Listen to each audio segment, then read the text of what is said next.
Good morning, guys. So, magbabike tayo today. Easy bike lang, guys.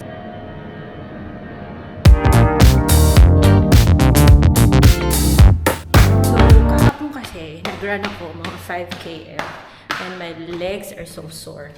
Kasi matagal din akong hindi nakapag-exercise sa labas, diba? Dahil alam niyo naman, surgery ako. Anyways, so, masakit yung legs ko. That's why I'm gonna do an easy bike. And mga 1 hour lang. Just to flush the, you know, that acid. Yung asawa ko yung nagko-coach sa akin. So, I'm just gonna change. I have my main channel and that is Ate Red, where I talk about lawns.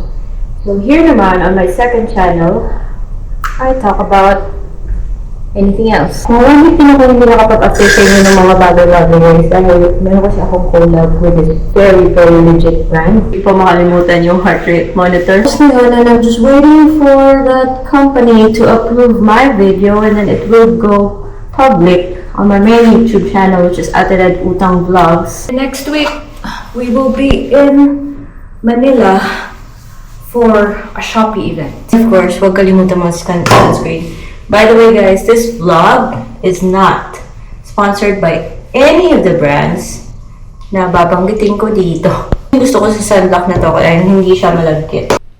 Okay, so I am almost done. At since magkwekwentuhan tayo, magdadala ako ng camera, guys. Ay, bongga. Diba? Parang school shoes. Puti yung socks, black yung shoes. Oh, tara na. 1 hour lang. Ay, helmet pala. Okay. Now, I'm ready to go. Oh my gosh, she has to pump her own tires, guys. Pawisan ako dun ha. Di pa ako nakakalabas ng bahay. Arm workout na.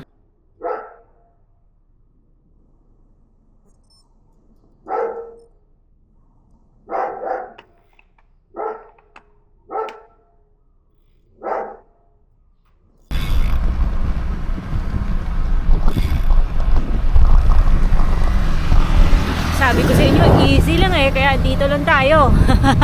Like I said, 1 hour or probably so. Slow lang daw sabi ni Doc. Anyways, ang gandang view. Dapat kasi naka-blue yung heart rate ko. So ayun guys, magpa 5 km na ako.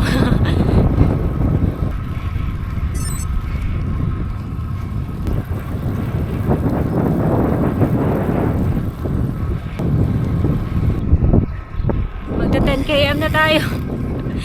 My goal is maka 50 km, ikot-ikot. Pero I don't know ilang km kaya kaya ko in an hour. At the speed na mga average speed, 18 lang. I need to keep my heart rate at zone 2. Sabi ko sa inyo, parang naka-school shoes ah.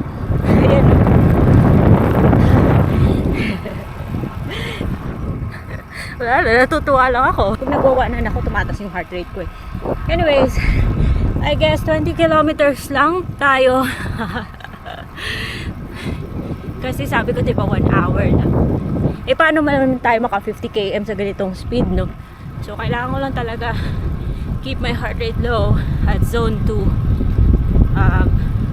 Tumataas. Kasi kinakausap ko kayo.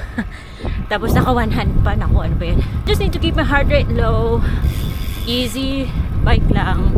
Just to flush out that acid that my muscles got from yesterday's run. Nag 5 km ako ah. Low and steady. So yun.